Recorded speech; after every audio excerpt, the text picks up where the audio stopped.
Hey everybody, this is Ron. This is Dan. And this is another episode of Anomaly. It's another outdoors episode. And in case you couldn't hear it, Ron's eating toast. Well, actually, it's not toast. Yeah, it's not toast. It's pre-toast. Yeah, this is before the toast did itself in as the superior civilization, which we're going to get into that. So I watched for the first time ever in its entirety the original 1968 Planet of the Apes with Charlton Heston, with and Quinn Hunter and Roddy McDowall. Roddy McDowall, okay. Yeah. Roddy McDowall is. I feel like I've probably seen them in other things, but I never knew it was them. I'm trying to remember. I think Kim Hunter was in Streetcar Named Desire. Was she Blanche? No. Was there Was she the other wife? Is there like a younger? Yeah, because there's like what is it? There's like Marlon Brando, his wife, and then her sister is Blanche. Yeah. So is Kim Hunter Stella? No. Stella. I guess that's easy to look. No, it's not Streetcar. Wait, no, I'm thinking. Oh yeah, no, that is Streetcar Named Desire. Yeah. I was thinking of Adrian, which would definitely have been the wrong movie. Yeah, close enough. So, yeah, Rocky, Tennessee Williams, they both took their punches. Yeah, Tennessee Williams and I don't know. I'm trying to remember his name. Suddenly, Vic Morrow comes. Sylvester Stallone on a hot tin roof. Wait, maybe that's what punching some raw meat. It'd be really easy to look up and see what what role Kim Hunter played if she was even in that. Mm-hmm. Roddy McDowall was in a bunch of stuff. He was starting as a kid, and then Roddy McDowall. Roddy McDowall. Oh yeah, Liz has never seen They Live. Maybe that could be the one we do for when we finally have the podcast on. All right. I don't think I've seen it either. You've never seen They Live? With, like, the bum fight and the, is it set the glasses. Oh. Yeah, it's Rowdy. The aliens? Rowdy Piper, he puts on the sunglasses and then suddenly you can see the truth in advertising and, like, that all the world's leaders are secretly aliens. I have seen that. I saw it at, it was like a late night showing at one of the theaters here. That's one of Slavoj Žižek's favorite movies. Are you serious? Yeah, he says it's like the only actual left movie out of like Hollywood cinema in the 80s, if I'm remembering. He talks about it in did you ever see Pervert's Guide to Cinema? No. Oh, okay. He did like 2 movies where it's just kind of him rambling about movies for 2 hours, but... Kind of like us. Yeah, kind of like us, except he makes like fake sets. So like when he's talking about Full Metal Jacket, he's like in a like kind of low quality recreation of the barracks from Full Metal Jacket. Huh. He's still just very much Slavoj Žižek. I realize I just, compared us to Zizek. I know I'm probably pronouncing his name wrong, but, Well, I feel like we have a more extensive editing process. Because, like, I don't know if you ever... Because, like, I've read 3 or 4 Zizek books, and the first one, it's amazing. It's like, whoa, this guy's, like, going all over the place. It's, like Althusser and like Lenny Bruce had a baby or something. And you read the next book and you realize he like repeats bits. Oh, really? It's like going through the early Ernie Kovacs TV stuff where he thinks it's all like disposable. So he just keeps like redoing the same thing with slight variations. Like, I feel like it's probably not that way if you read like absolutely everything, but there's like 100 Zizek books. Are you serious? Oh my god. Maybe not. There's a lot of them and they're long. They're really long. More than 10. Way more than 10. Yeah. Dozens and dozens. I mean, I'm trying to think. I read the one on 9/11. I read First as Tragedy, Then as Farce, which is a great book. That's the one I would recommend out of the ones I read. And I think I got like 50 pages into Parallax View. Okay. What's I saw something with him going up against it was a debate on stage, and it's is it Jordan Peterson or is he one of an academic right wing Sam Harris? I'm not sure. I'm trying to remember all the details. There was one thing. One of them was like somewhere. Felt like they were persecuted by LGBT folks. I don't remember, but I think it's Zizek. But not the QI folks. No, I don't think that QI and T were part of. No, I said T actually, but I don't think the QI was part of that then. It was long enough ago. No, it probably was not long ago. So yeah, LGBTQIA. Oh, you know it's Well, it's like the part of the country that's like in into LGBT, and then there's the other half of the country that's into GED but thinks it stands for get her done. You know, like GED, get her done. No, I've never heard that. Oh, there was a bit when I was doing stand-up when I was a teenager. I think it was John Briggs. He's a children's book author now. But yeah, he was a stand-up for a long time, and yeah, he had some joke about when Larry the Cable Guy was huge. Get her done. Yeah, because he was going to these comedy clubs and people were expecting him to be Larry the Cable Guy. Okay. His style is a little bit it's a lot tighter than my comedy. My comedy style is just sort of like rambling. Like towards the end, I just gave up on writing bits and I just drag somebody up with a guitar and like talk about rodent problems or whatever for 10 minutes. Like I take up. Did I ever show you the Harvard book? No. Okay, so I got a collection of Harvard reunion directories, which one of them in particular, the first one I ever got that got me started on it, it's like 1,200 pages, hardcover book. Everybody that went to Harvard in 1967, or no, 1948. Everybody that graduated Harvard in 1948. The ones that survived, they send in a before and after picture. The ones who didn't, they've got like some details. Okay. And then they write like 2 to 3 paragraphs about what happened in their lives. And it's just the most, it's like a great party game. You just drag the thing out, go to a random page, or like a great bathroom reader too, because you just have all these people. The only guy to ever kill an elephant with LSD is in there, and he mentions it. Are you serious? Yeah, Robert Kennedy is in there, but obviously he didn't contribute any paragraphs because he was dead. All right. Wait, what year is this? It's a class of 48, so it was published in 67 because it's the 25th anniversary. No, Robert Kennedy was shot in 68. Oh, maybe it's not Robert Kennedy. Maybe it was JFK that... Okay, JFK was 63. Yeah, I'd have to look at the book again. I haven't looked at it in a couple of years, but yeah, I just like get stoned, go up and read out of that thing for like 15 minutes with comments. You know, interesting. Robert Kennedy was and MLK were shot and were killed in 68. Were murdered, assassinated. The same year that this came out. The same year that Planet of the Apes came out. I wonder which one. The movie was filmed beforehand, before it came out, so that happened first. Well, I kind of noticed like the chamber they had the trial in. By the way, we watched Planet of the Apes. I don't feel like we need to synopsize it. This is the most famous movie I think we've covered on the podcast yet. Yeah. Oh, should we do errata? Oh yeah, errata. Yeah, before we. But put a notch in Robert Kennedy. Damn dirty errata. And MLK. Get your stinking paws take your stinking paws of me, you damn dirty errors. You idiots! Yeah. You got it all wrong on the podcast. But we can try and make up for it. We can try. Should I go through it? Yeah, let's do it. Okay, let's see.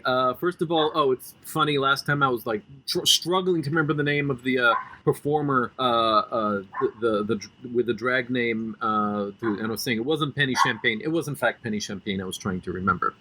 Abnormal psychology is now called psychopathology. That's the phrase I was trying to think of. We were wondering about PTSD having a new name. Another term is PTSS, post-traumatic stress syndrome, and it's used syndrome as opposed to disorder in order to remove the stigma. I believe the military might use it as part of the removing the stigma. The DSM is now DSM-5. Ken Burns is not the narrator for his documentaries. Peter, wouldn't it be weird if they renamed the DSM the way they rename game consoles or something? Right, like if you had the DSMU. What would the U be? Well, like the Wii U. Okay. Or can you have like a super DSM? Or like the 6th one is called the DSM-1.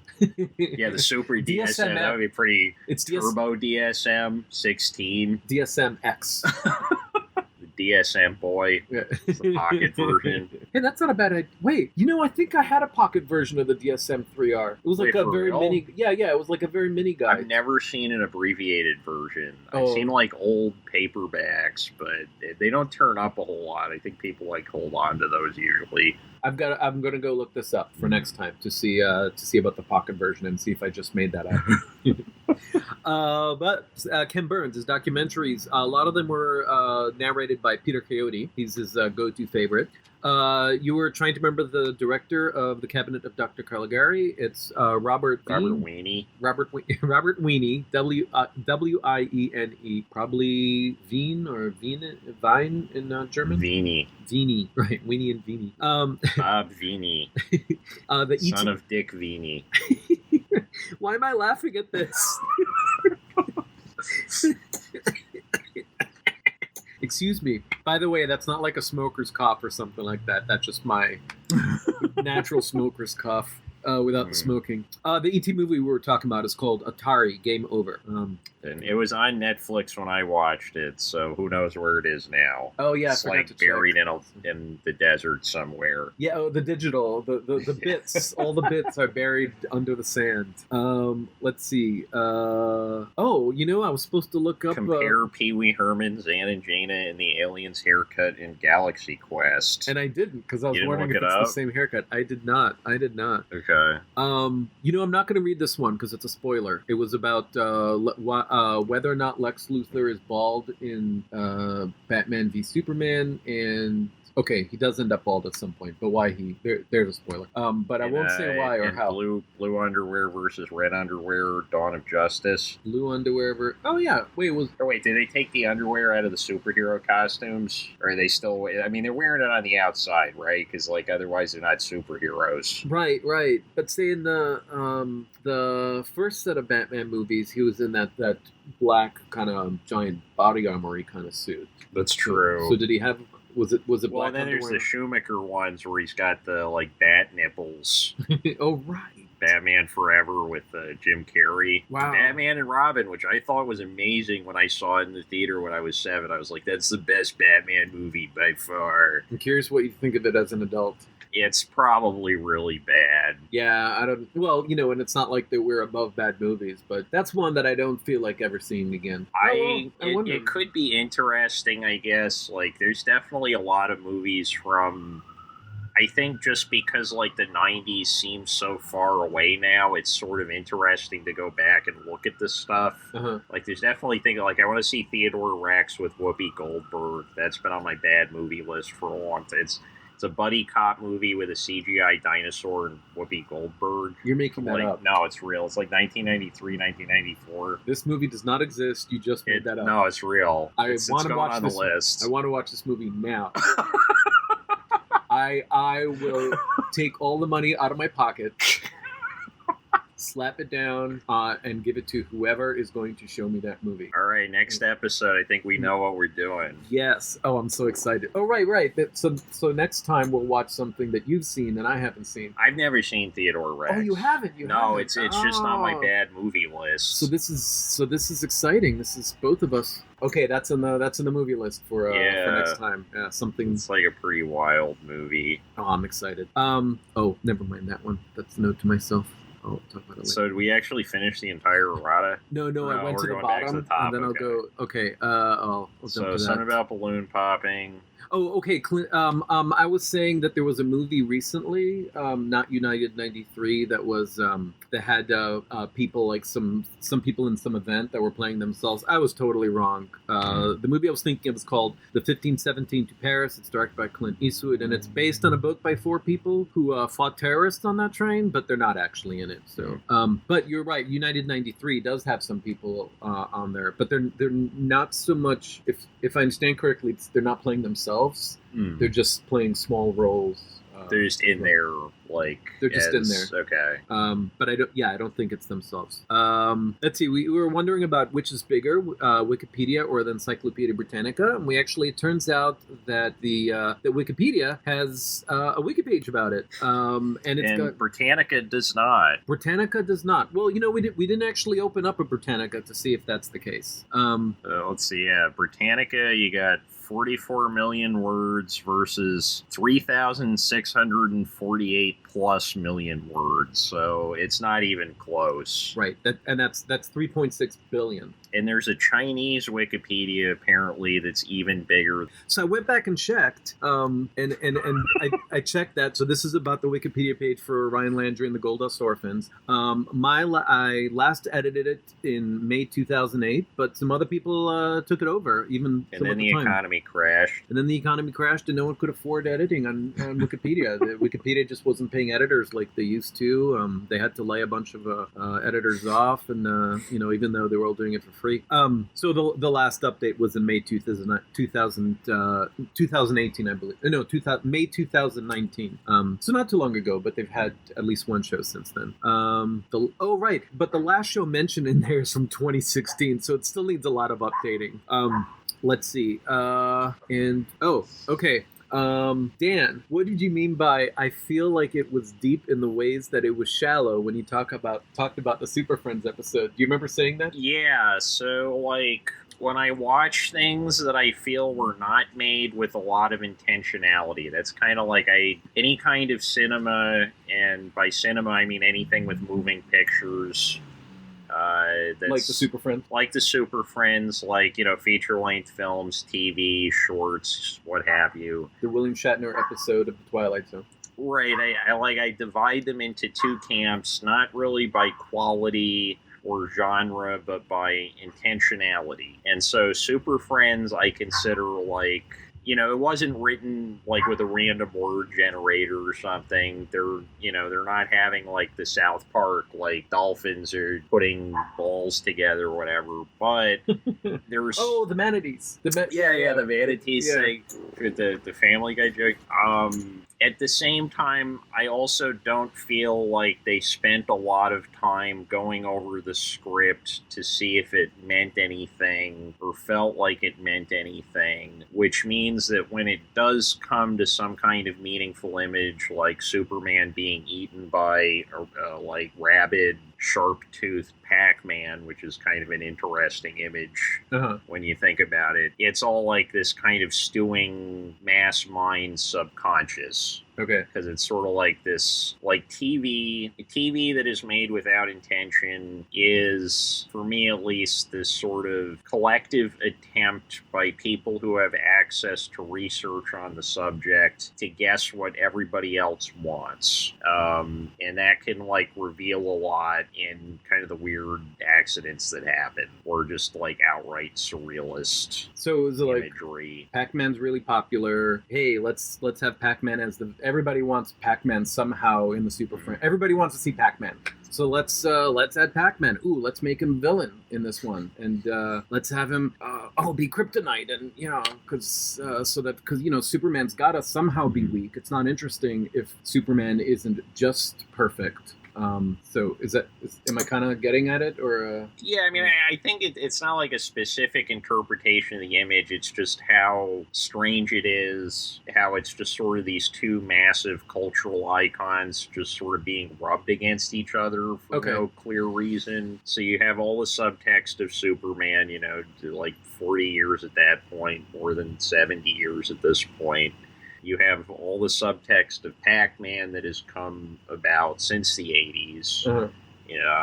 And, Pac-Man as sort of entertainment based around, it's like mechanical motions with technology, not so much about direct fantasizing about character, whereas Superman is, Superman's supposed to be man with a bunch of extra things, but also like man is sort of ultimate melodramatic paragon of right, justice, and abstract values of the idea of good. Versus something that's like purely just this technological invention that exists to eat, it's a technological id. Yeah, basically. Pac-Man. You know where the name Pac-Man came from, right? No. It's like Japanese slang for the chewing noise that a kid makes. It's the same word that Pocky comes out of. Oh, okay. Hey, so Pocky's good. Pocky. So I probably butchered the pronunciation on that, but yeah. Is it Pocky? Like Pokey Sticks? Like Pokey Sticks, but it's usually when like the the kind of onomatopoeia is transliterated from Japanese. They spell it P-A-C-H-I, P-A-C-H-I. Okay. I should say that out loud. P-A-C-H-I. P-A-C-H-I. But I said that under my breath. Probably hard to record. Not important, but... yeah. By the way, you guys are missing... Everybody's missing this great sheet lightning that you could see far away. Actually, you were missing it because you were looking in my direction as you were talking. Anyways, I'm sorry I cut you off. But no, that's like, I think a lot of what still interests me about superheroes. And like a lot of what interested me about Planet of the Apes too is that sort of like what is this expressing that was not supposed to be expressed or was not part of the over agenda of expression, I guess you would call it. The over agenda of expression. So, like, on its face, Planet of the Apes is a movie about kind of like taking this sci-fi angle on oppression by making man inferior to apes, and spoiler alert, they bring up nuclear war and all that good stuff. And all that good stuff, too. Yeah, that's a fan of the podcast. Dude, we're bringing them in on motorcycles now. Yeah, so this is the full outdoor experience. This is the professionalism. The professionalism that we bring to this is being able to bring the podcast studio, the Anomany Podcast Studios, outdoors. We're in the Forbidden Zone. Not quite a spoiler. But yeah, so like Planet of the Apes, you have on its face all this kind of like, you also have this great sense of like pastiche-based humor, because all the sets look very otherworldly and everything, but the apes are all speaking in very clearly recognizable variations on like pop cliches from 1968. So like one ape says, "I never met an ape I wouldn't like," which, as I pointed out, was Will Rogers. Anybody in 1968 would have known who Will Rogers was, because he was like the most popular comedian in the country for a very brief period earlier. So it would have been like the thing that your parents would have known. What were the other ones? All apes are created equal. I don't need to point out the sourcing on that one. Yeah. There were a lot of them. Oh, but he says something in response. He doesn't say exactly, but some are created more equal than others. But he disagrees with it. Right, and that's a line from something else, too. What I just said?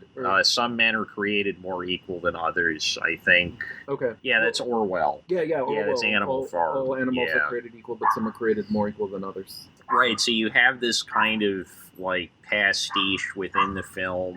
It clearly exists in our world, I mean, regardless of the end twist. And at the same time, like, all the sets feel very very weird, because it doesn't really, I think the very frequent use of long shots, like the director doesn't, like, he's not like avoiding close-ups and medium shots, but whenever possible he prefers to pull out to like a fairly long shot. Okay. And so a lot of it ends up looking like a Western. Yeah. What did you say? It looked like like a John Ford movie or so, yeah. like, right, those big sweeping vistas with they're just going on the horse, and it's supposed to show the passage of time abstractly. I was waiting for the Badlands to show up. Right. Slightly different terrain. Right, and you got this stuff that's clearly either New Mexico or Arizona that's supposed to be outer space. Uh-huh. Kind of like every... I'm trying to think, a lot of those movies about the California Gold Rush were shot in New Jersey. Uh-huh. Like that kind of thing. Huh, I didn't realize that. Yeah, they used to shoot a lot of movies in New Jersey, like, really early in the history of the film industry. Yeah, wow. That's also where, like, how all diner facades look the same on the inside? Yeah. It's because I love diners. They all came from one factory that's in New Jersey. Really? Yeah. So I'm guessing that's not the case anymore. No, I don't think they're still open, but it's in one of those weird New Jersey books. Okay. Wait. How many New Jersey books are there? No. It's the like weird tour guide book. Like there's a weird New York. There's probably a weird Massachusetts book that would be fun. Yeah. But yeah, it tells you like where there's abandoned communes and weird crap in your state. Uh-huh. And one of the things in the weird New Jersey book was the diner factory. Have you ever been there? No. I've been to the Corn Palace. That's not really related. Oh, should we talk about the plot of the movie? Speaking of the movie. I guess so, yeah. There's not a whole lot of plot there, I feel like. Like, a lot of it was chase sequences. Well, the first half of the movie is chase sequences, and the second half of the movie is a lot of talking. Yeah, so they land in the spaceship. Somehow Charlton Heston has a cigar, which he discards instead of smoking, and they're just running from things. They encounter the humans on the ape planet, and they don't speak. They're kind of jumping around in the field, and they're chased and hunted by apes. Yeah, they have kind of like a fashion mix between like what people actually looked like in the 1960s and what people thought cavemen looked like in the 1960s. Yeah, okay, that's because like right. the woman, the like completely silent woman that he Nova, yeah, right? Like, how does he even know she's named Nova? How does anybody like? He just decides I'm naming you. I am claiming you as my bride, and I am naming you. Yeah, that's all it was. But where did he come up with that name? PBS. No, that was the chronology's off on that. Yeah, no. I guess if it's after Human Civilization, then PBS Nova would have been on. That's true. Canceled already. Right. It's just how did Rod Serling find out? Oh yeah. By the way, Rod Serling he was the screenwriter, one of the two screenwriters. Yeah, the co-screenwriter. And it's based on a book by Pierre Boulle, who also wrote The Bridge in the River Kwai. Oh, okay. Yeah. And he himself thought it was absurd that such a big deal was made of the Planet of the Apes movies. He thought it was just this little book. But yeah, it became part of the zeitgeist. Well, it's such a great concept. Like, you don't even have to necessarily have the execution. I feel like Charlton Heston's agent had a really great eye for these movies. Because, like, Soylent Green's not actually a good movie, but... people! Right, it's such a great premise. Like, they make people into crackers because it's sort of like he ended up in these... I don't want to say the first wave, but, like so TV becomes majorly prevalent in the United States, probably, like, in terms of, like, everybody has one in their house versus everybody goes over to the one person in the neighborhood's house who has a TV. Early 60s. Okay. Early to, like... And suddenly you have this big promotional avenue open to these movies of, if the movie somehow relates to a hot-button subject that gets ratings on television, if the TV show can use your movie as a stepping stone to talk about whatever it is they actually want to talk about. You know, they're not all movie shows, so they're going to want to talk about the topic. So they're going to go towards the director or the actors who are involved in a project that kind of vaguely deals with the subject, like Waiting for Superman. That's why everybody was so obsessed with that for a while, because it had this great promotional in case we need an extra take. I stopped pointalizing at Dan. Right, everybody wants to talk about charter schools at that point in time. If I have a daytime talk show, if I have a radio show, and I want to talk about, charter schools, blah, blah, blah, good or bad, they're bad, folks. You know, you just get somebody on, or you don't even have to have them on, you just talk about the movie, and it's like that movie, blah, blah, blah. And so I feel like the Planet of the Apes, it's not like, in conventional terms, a great movie. It's like this great pot of iconography, though. Just like abstract iconography. And I think also just with the Charlton Heston character, like, I didn't expect the Charlton Heston character to so closely resemble the, like, parody of Charlton Heston's own public persona in his later life as head of the NRA. Because that was how I first ever heard of Charlton Heston, was like around the time Bowling for Columbine came out. Okay. So really? I mostly knew him as the head of the NRA for the longest time. Or spokesperson, right?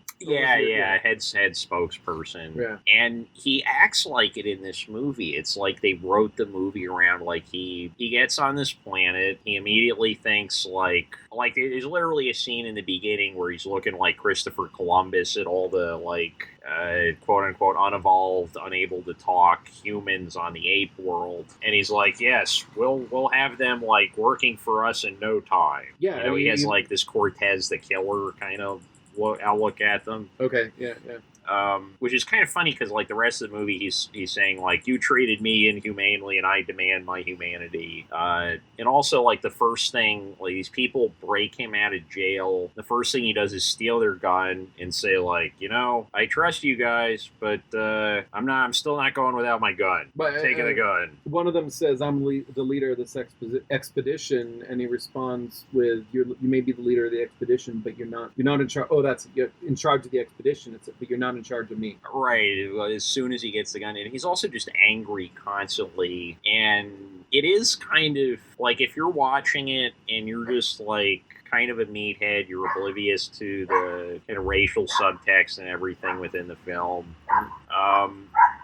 It does look like a white oppression fantasy narrative, right? Like, not on the level like the Turner Diaries or something, obviously, but you know about the Turner Diaries. Yeah, well, explain it. Okay, so the Turner Diaries, it's this like very pulpy, not very well written book.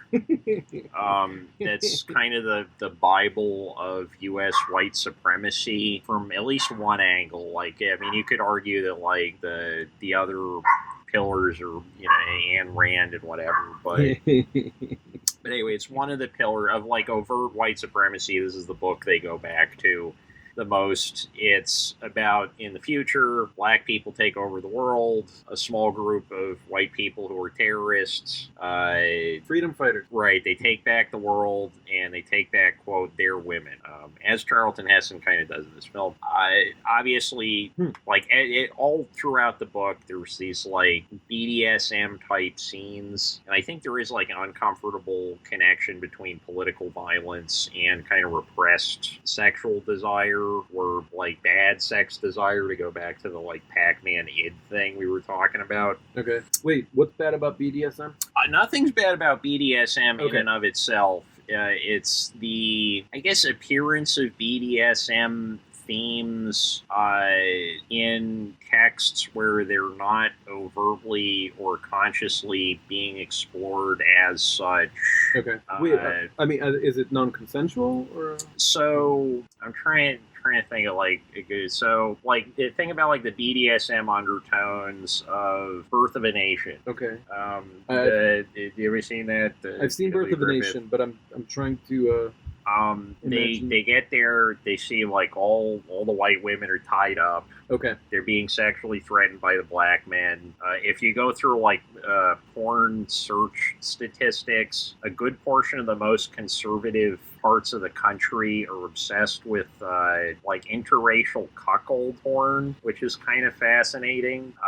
But yeah, it's like framed very sexually, or like those paperbacks that were really popular in Israel for a couple of years after the war that kind of reframed concentration camp stories as like sadomasochistic sexuality things. They're like pulpy things. They're called stalags. I mean, that are just like any kind of, like, a lot of junky trash cinema is based around pushing together sexuality and some kind of pastiche of the horrors of human history, like Ilsa, She-Wolf of the SS, or like any of those kind of Nazi exploitation movies from the 70s. Like the U.S., at least drive-in grindhouse kind of places, they loved that kind of stuff back in the day. Say it again. Nazi exploitation. Did I say it right? Yeah. Wow, that's a great term. I've never heard it before. I think I might have made that up, but like grindhousey movies with Nazi themes, but that aren't really engaging with Nazism as anything besides sort of an excuse to see people whip each other or put each other in weird clothing. Okay. And yeah, like you think about like Charlton Heston in this movie, he, on the one hand, yes, all of human civilization is gone. He does seem pretty upset about that at the end of the movie. But he lands on this planet, gets to assert himself as, like, hero with free will. That's what it means when he takes the gun, is like, I'm my own man, I'm the Clint Eastwood, I don't need society. Mm-hmm. So in a weird way, like, it's kind of hypocritical that he's mourning the loss of society when his entire push, the entire movie, is to reestablish his own manlyhood and agency by threatening these apes with guns and just sort of going out into the forbidden zone, and also just like claiming a random woman. By the way, the Elizabeth the podcast just showed up. Hey, And- everyone! She has seen Planet of the Apes many times and is about to enlighten us all with the true meaning of the film. Yeah. Oh, you've seen it, what, about once a week? Actually, Since 1978. twice a day. Twice a day. Okay. Twice a day. And that's just the first one, not even the other four. The other four you watch, what, each one a week? I alternate. You alternate. Okay, right. Have you ever seen it? You know, I think I saw part of it at one point, but not like enough to count. So I need to see it. Okay. It's like embarrassing that I haven't It's, seen I mean, yeah, it's one of the most important works of human culture ever. And you should feel like a bad person because you have not seen Planet of the Apes. We never actually finished describing the plot. Okay, Elizabeth, here's what happens. 4 astronauts crash land from Earth, crash land on a planet 300 million light years away. 300 million light years away. It's for them it's only a few months. For the Earth, it's 1,000 years to get to their new planet. And they crash land. They find a bunch of humans who are mute, and they're captured by talking apes. The apes are in charge of this world. Charlton Heston at first can't speak because he was shot in the throat, but eventually he can, and he says, "Take your stinking paws off me, you damn dirty ape." So just like that. Mm-hmm. You know that scene. You've seen that. Take your stinking paws off me, you damn dirty ape. And then He's so intense in this movie. He's like, I couldn't even. It's like if Liam Neeson and Gary Busey like somehow got over that like sperm egg thing and pushed out a baby. Oh boy. yeah, he pretty much captured it. That's about what he looks like the whole time. I think, as you put it, he out-Busey Gary Busey. Yeah, he's like Perma Busey. Yeah, Perma Busey, and he doesn't need to look.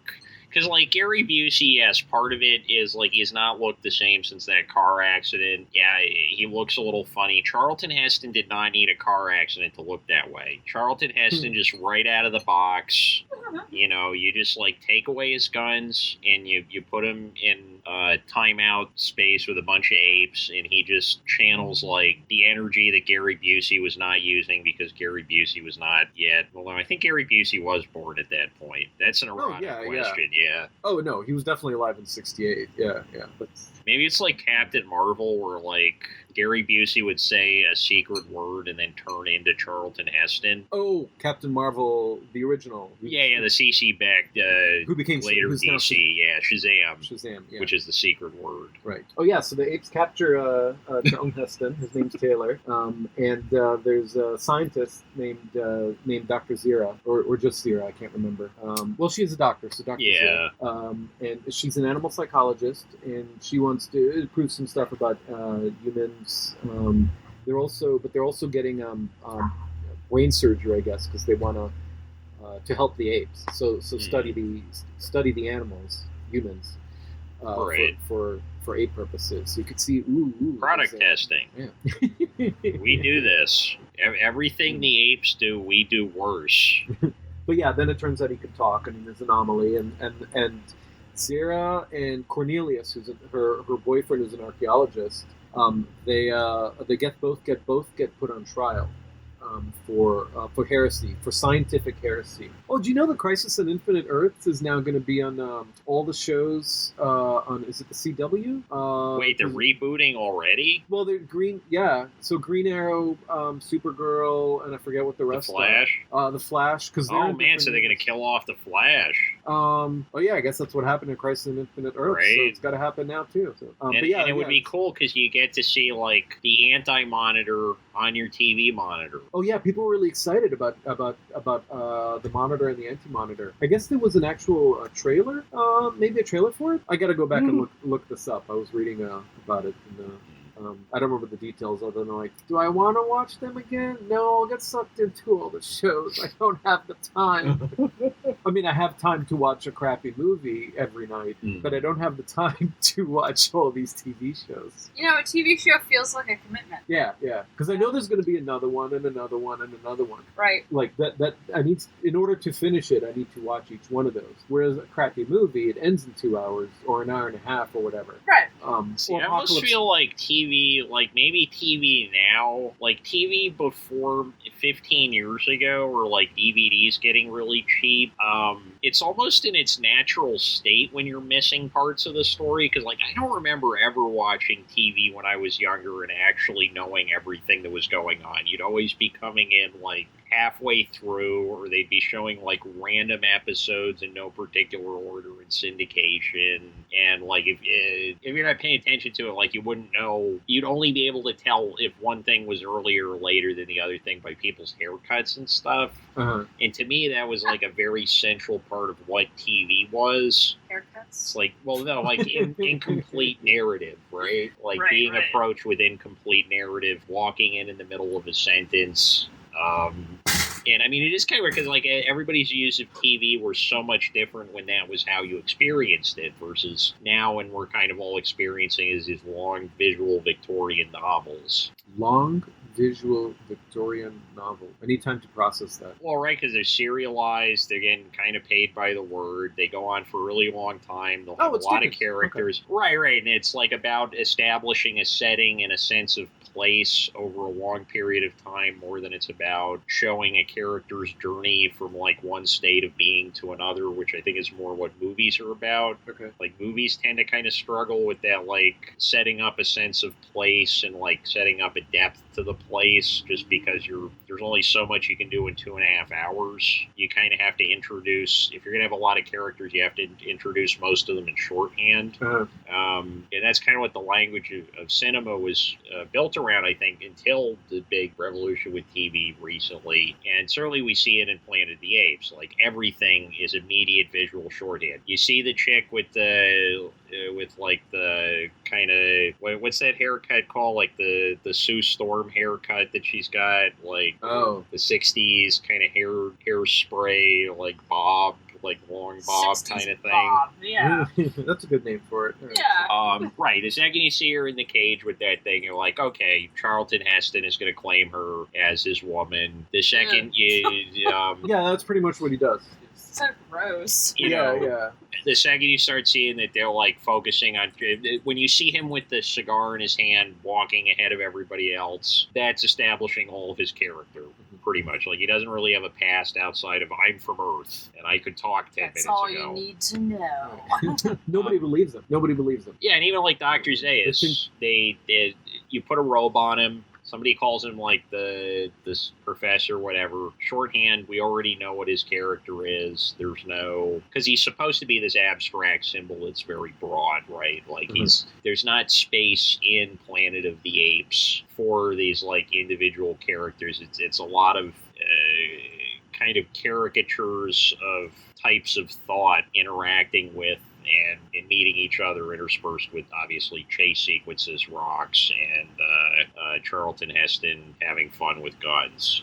He does. Yeah. He shoots these old rifles. That's awesome. And there's a whole battle scene between him and a bunch of apes. Oh yeah, that looked like such a Western scene, because he's on the bluff. He's like doing the kind of turning around sniper thing they always do in old Western movies.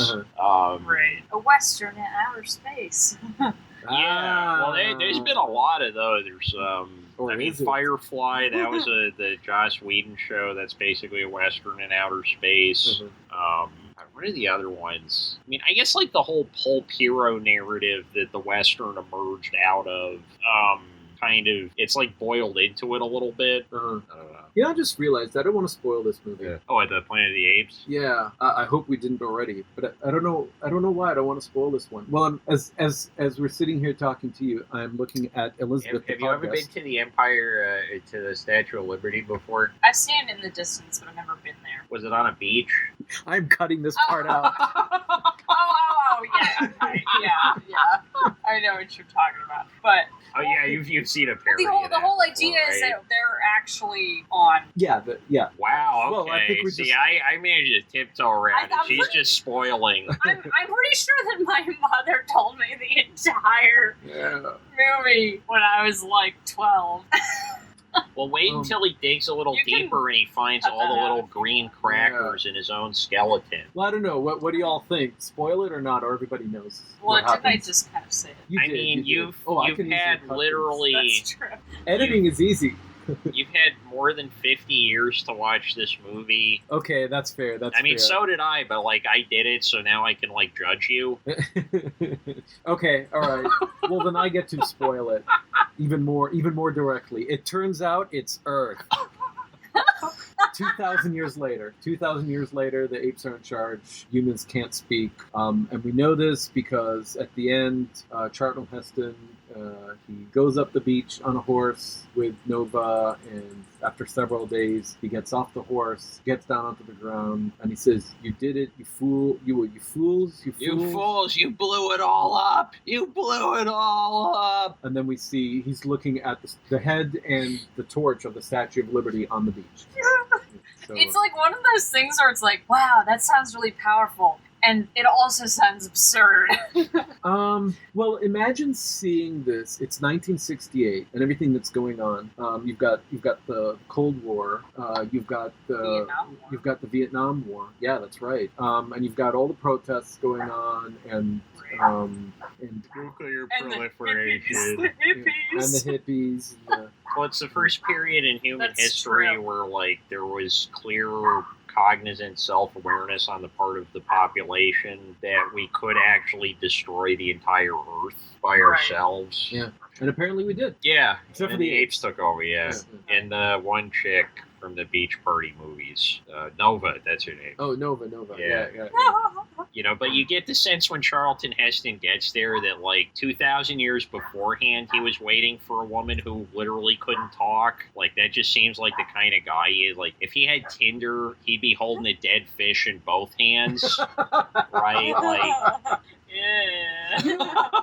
I didn't know. Oh, so back to toxic masculinity. There's or at least Charlton Heston's position or how he sees the world. So there's Nova, who is his mate, the one that he takes over, who the mute, who is the not very smart humans. Yeah. But beforehand, the four people that come in on the spaceship, it's 3 men and a woman, and he actually later on says that she was supposed to be their Eve, except that she's dead. So she didn't survive the 2,000-year, 18 months, but 2,000-year flight. Yeah.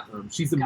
mummy. It's like a bunch of transhumanist crap. Yeah. well, it's funny when she's the mummy in the beginning too. She looks like the ape woman a little bit. She looks like this like desiccated, like her what is it? Whatever the bone like above your palate, I guess, like the front of your palate, stuff above your teeth. Like it looks very pronounced. Like 'cause that's what makes them look ape-like, right? Like that kind of space before your cheekbones is just like really no, wide. it's the fact that your forehead is a lot smaller, and so this whole section of the face protrudes a lot more because you don't have the frontal lobe going on.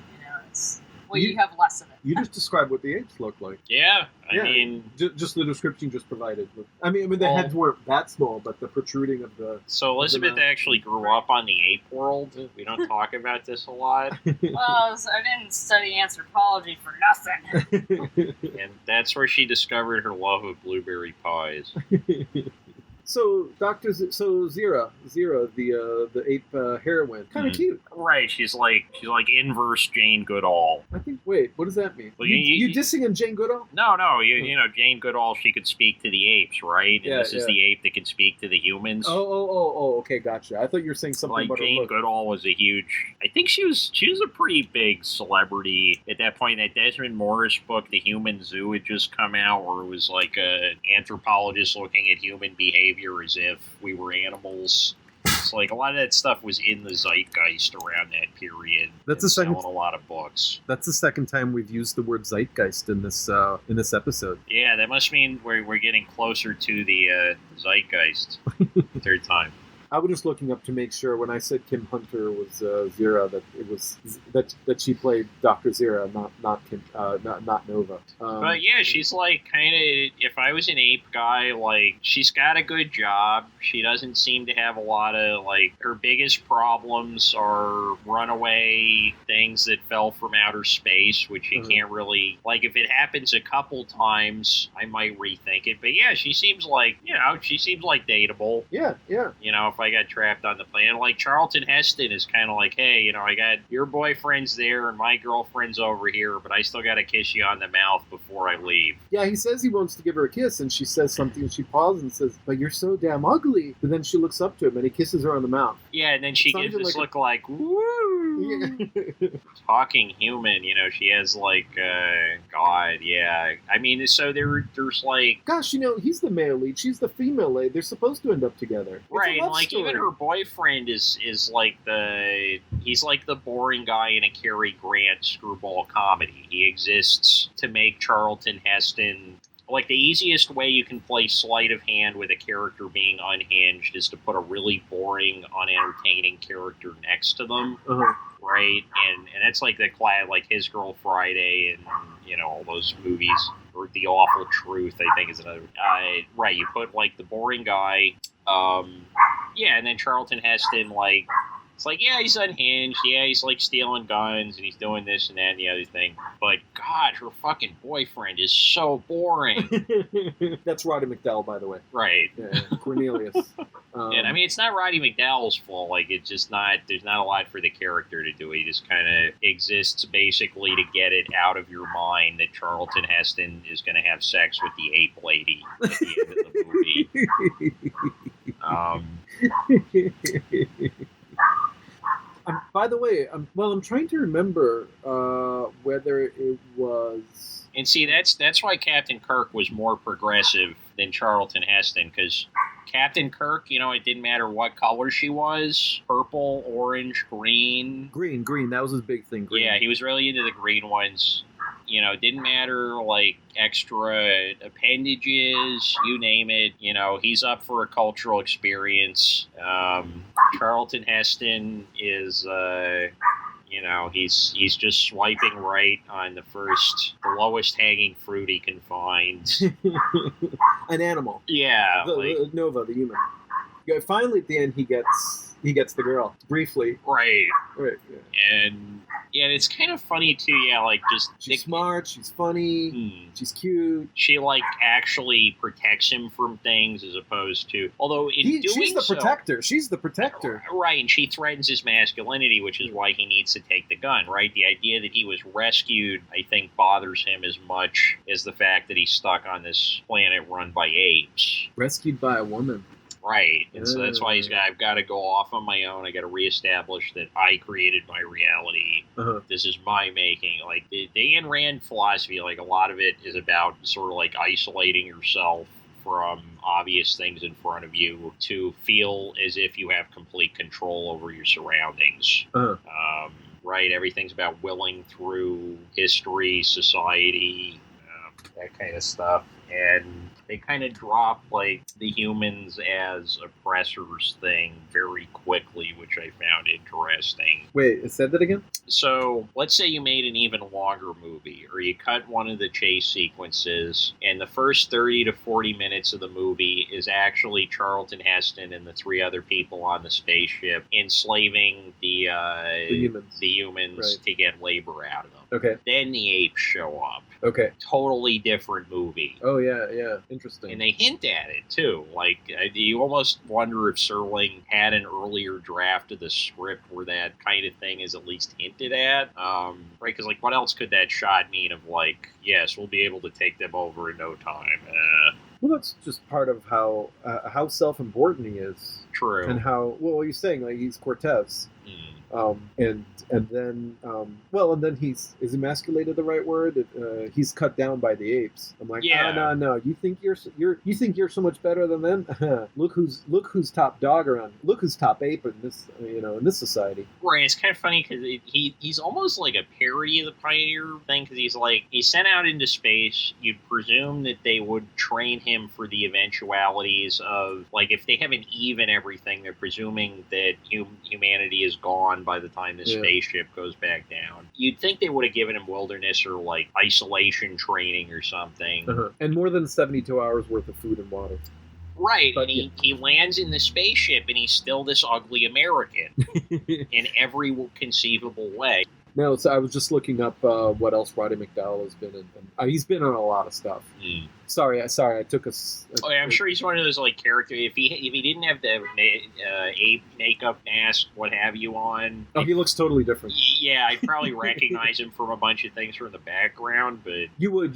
He I don't know if he's actually starred in anything. Oh, wait, when he was a kid, he starred in something like How Green Was My Valley or something like that. Oh yeah, that was a John Ford movie. Was actually. It? Yeah, when we were talking about John Ford. Yeah, it's like John Ford's kind of family movie. Wait, I'm thinking of something that takes place in Ireland. Okay, I've got the name wrong. Okay. All right, but he's a kid in it. He was a kid actor too, but he's in everything, including he was the butler in Overboard, the original, not the remake, not the Adam Sandler one. So I'm trying to decide on whether Zira or Taylor, the Charlton Heston character, which one of them was the best part of the Princess Diaries. Well, this is like the Princess Diaries. They're basically at the beginning. They're like, yes, you're Anne Hathaway, but you look like Zira right now. We need to like cut all that hair off your face and show that you're actually a princess. That you're actually Nova. Yeah. But wait, no. This I remember when I saw the Princess Diaries, I must have been like, God, I saw it in theaters because I had a younger sister. Oh, I didn't realize you've seen it. Oh yeah, I've seen the first one. Okay. I never saw the second or the third one, if there is a third one. There's the second one, and then there's a TV series. Thing. Oh, there's a TV series? I think. Oh, maybe. Unless it's a straight-to-video thing. I thought it was... You'd know better than I would. Oh, no, you know what? I'm confusing that with something else that we talked about that turned out... was something else that turned out to be a TV series. Anyways, I remember seeing that in the theater and thinking like, because like you're that age, you're gawky, you're awkward, you got glasses on. My hair was worse than hers at the beginning of the movie, probably still is. And you're looking at it, it's like, oh, she's kind of like, she's like gawky, she's cute, she's unassuming. And honestly, I almost found her more attractive as a 12-year-old at the beginning of the movie when she's got the crazy hair and she's kind of like going around as this, like, I guess what Disney thinks like a fashion disaster looks like. Yeah. Well, but then they take the glasses off. Right. They take the glasses off, she gets a haircut, and suddenly she's beautiful. Yeah. So Planet of the Apes. Planet of the Apes, yeah. We didn't watch a Super Friends episode. We didn't. Oh, no. Yes, I guess how many appendages are you giving this movie? I'm going to give it 2 thumbs and a pinky. Okay. How about you? Any thumbs at all? Well, I don't want to get my hands anywhere near it because it's going to tell me to get them off, you damn dirty film reviewer. No, I thought it was pretty. I loved the set design. I thought the cinematographer was doing much better work than the movie necessarily called for. There's some like gorgeous landscape overhead shots and everything. I don't know that. I mean, the script, it feels like a very long Twilight Zone episode. And like when you consider the fact that all the talking is jammed at the end, it's almost like a Twilight Zone episode with a 50-minute chase sequence jammed into the front of it. At the same time, like, it's just referenced so much. It's like the Bible, right? Like if you want to understand the references more intuitively, you do have to sit through the movie. I enjoyed it though. Like I thought it was fun. I mean, I should also mention that we were having sync issues with the audio, so it felt kind of like a Godzilla dub for part of the movie. It's a very different category, right? It's not Right. a monster film or a horror film or anything like that. Or Right. well, actually, it's more. Well, yeah, it's not. And I horror, think it's like the only reason I emotional noticed horror. the director was doing so many wide shots is because you wouldn't see the people's mouths, and you'd be like, "Oh, okay, the audio matches perfect here." Uh-huh. Right? Yeah. I want to say one thing about the music I mentioned. That music freaks me out, and I don't know Oh what yeah, it is. great score.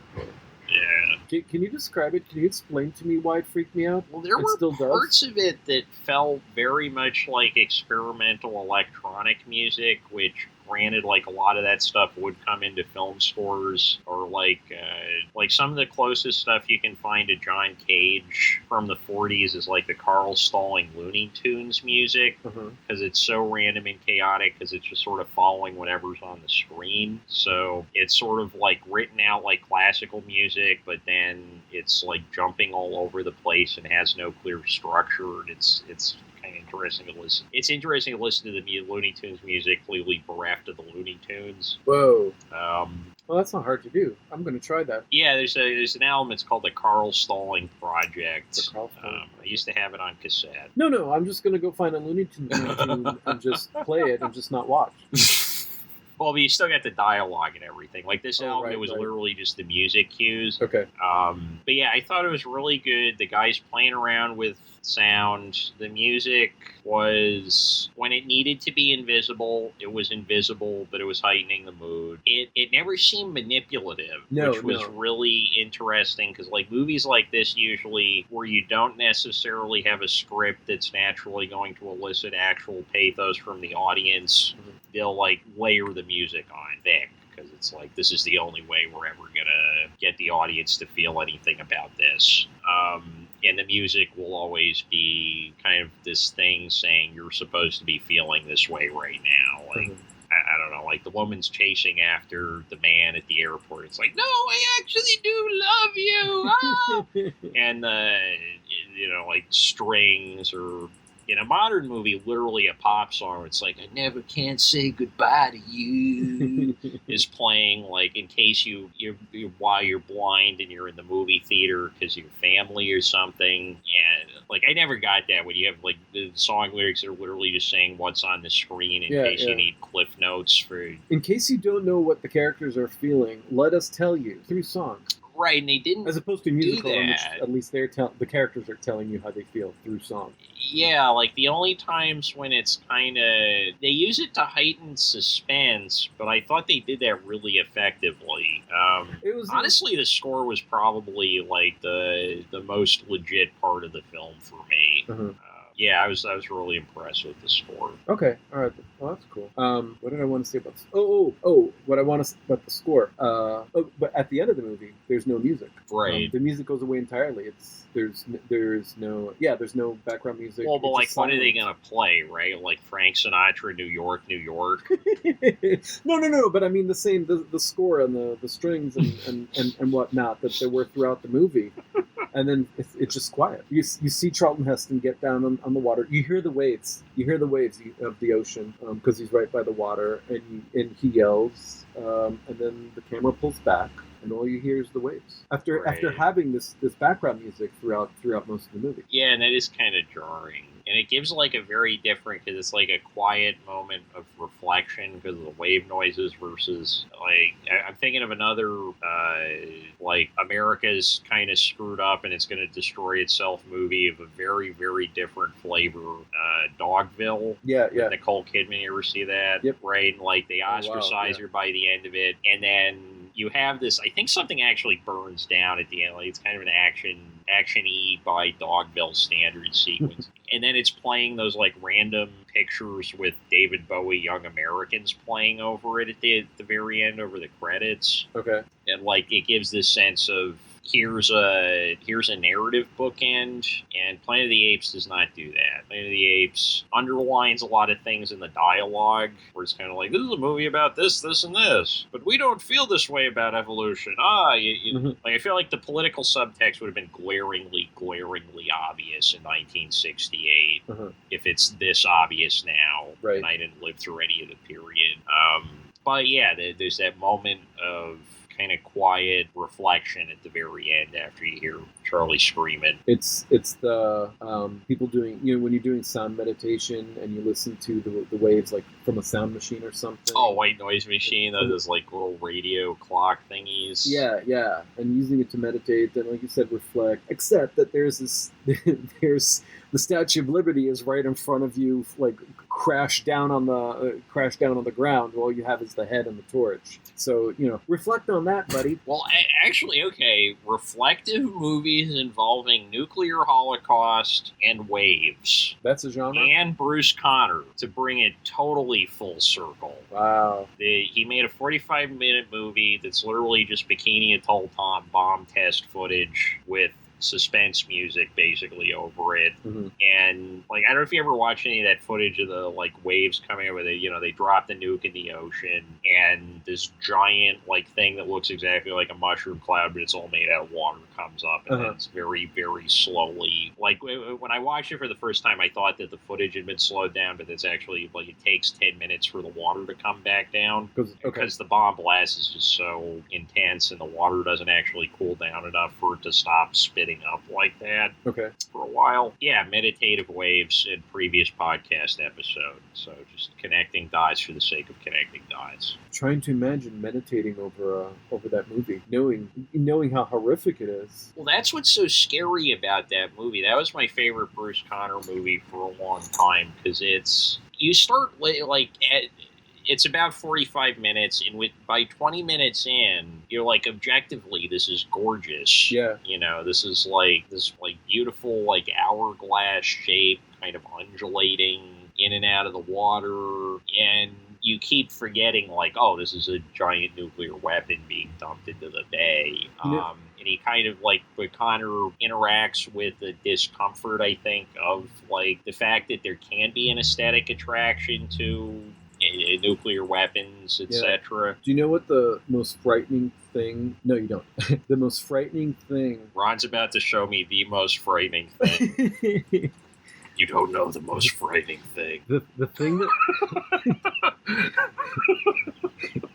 the thing that frightened me the most about Triumph of the Will was when I found myself tapping my toes to the rhythm of the music. And it's like a perfect. It shows you how much of cinema you're taking in unconsciously, because like I know, at least when I was younger, I always used to think like, oh yeah, the movies have no impact on me beyond like what I choose to think they have an impact on me. I'm not picking anything up except the overt things that I'm conscious I'm picking up.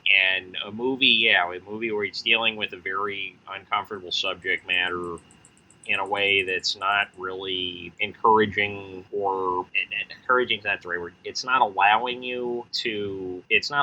or reinforcing the socially normative opinion about the thing, and it's just kind of leaving you there to be uncomfortable about whatever kind of like dark feelings are lurking in yourself or in your like natural human attraction to shiny objects or whatever. And I do have to say, like Planet of the Apes, I was expecting a much more pro-human movie. This is not a pro-human movie. He does not come across any better than the apes, like, ever in the movie. Like, early on you feel kind of bad, because he's, like, in the cage or whatever, but then nothing he does really makes us... He's not a sympathetic character. Yeah, like, I'm not really rooting for him at any point. Yeah. Heck, if anything, I'm rooting... Like, Dr. Zaius honestly has kind of a point. Yeah. The people, humans destroyed each other. Humans were barbaric.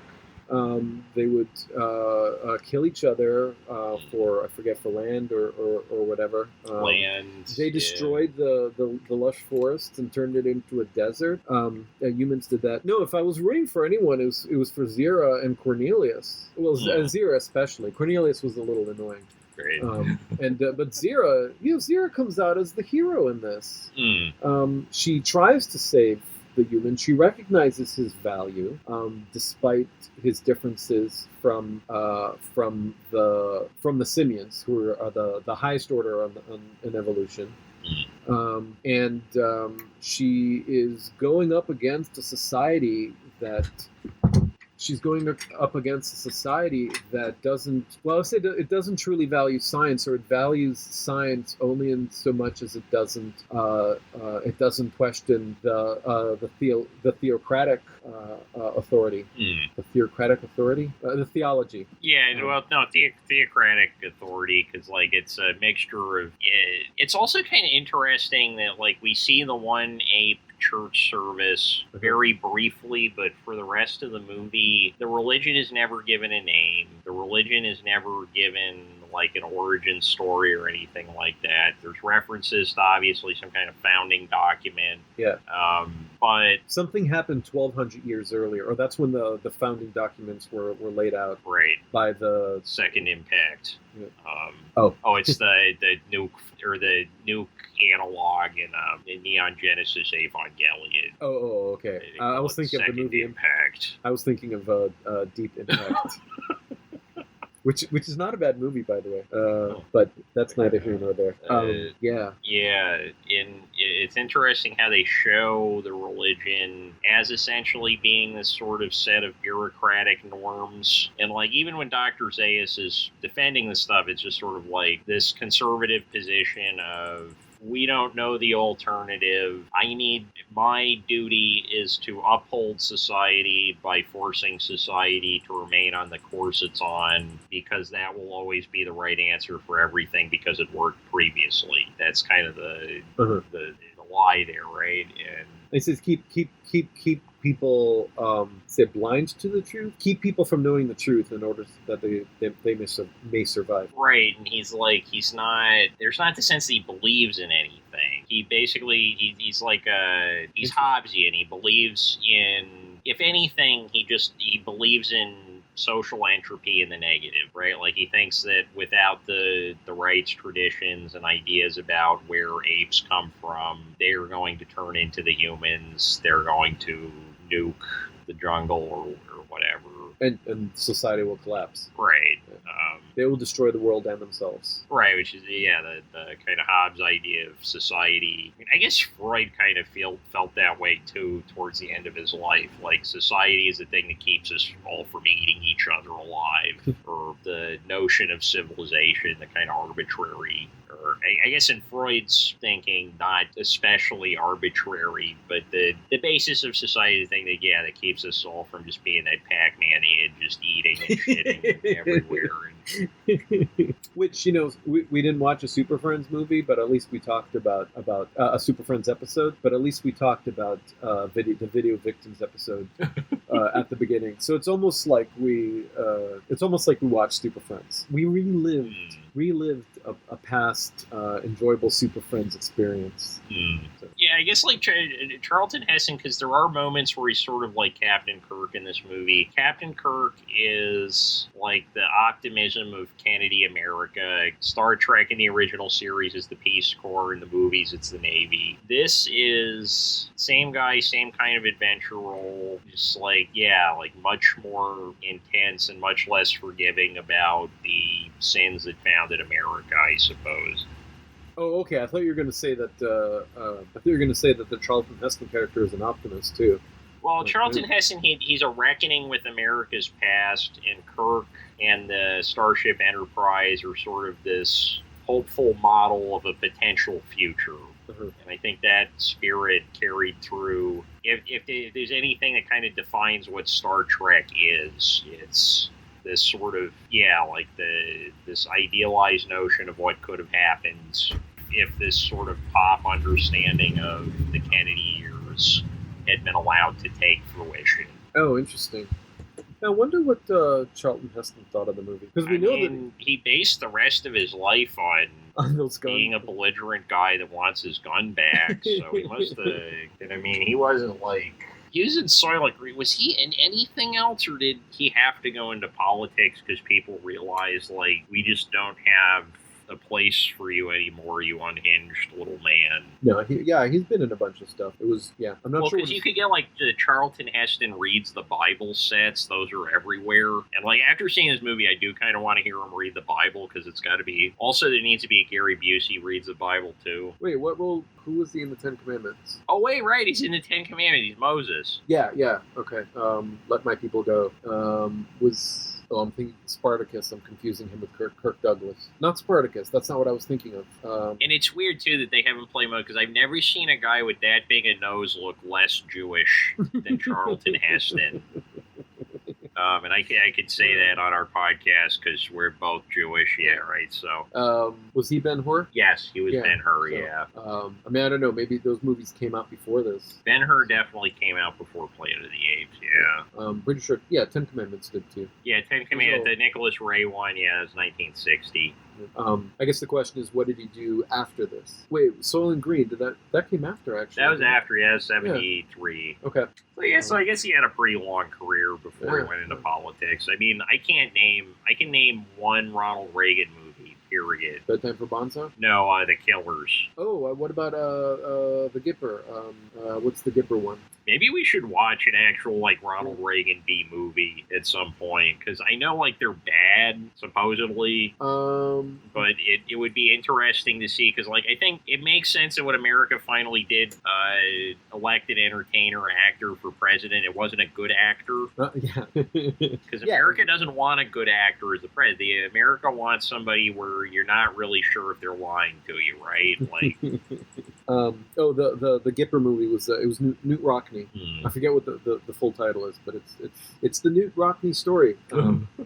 And Ronald Reagan is the Gipper. He's the football player, and that was also one of the things that he was saying that he would say when he was running for president: "Win one for the Gipper." Right, because I've heard the Gipper before. I didn't realize that had its roots in a movie. Yeah. That's where he got that nickname. Yeah, okay, gotta watch a Ronald Reagan movie. Maybe even find one that's more obscure than the ones that we mentioned. They're probably all really obscure, because, like, if Bedtime for Bonzo in the TV version of The Killers, not the classic noir one, not the Tarkovsky one, not the... I think those are the only three. It's based on the Hemingway short story. Like, if that's all I can think of, that's not a good sign for your movie career. Yeah, and that's already so many more than...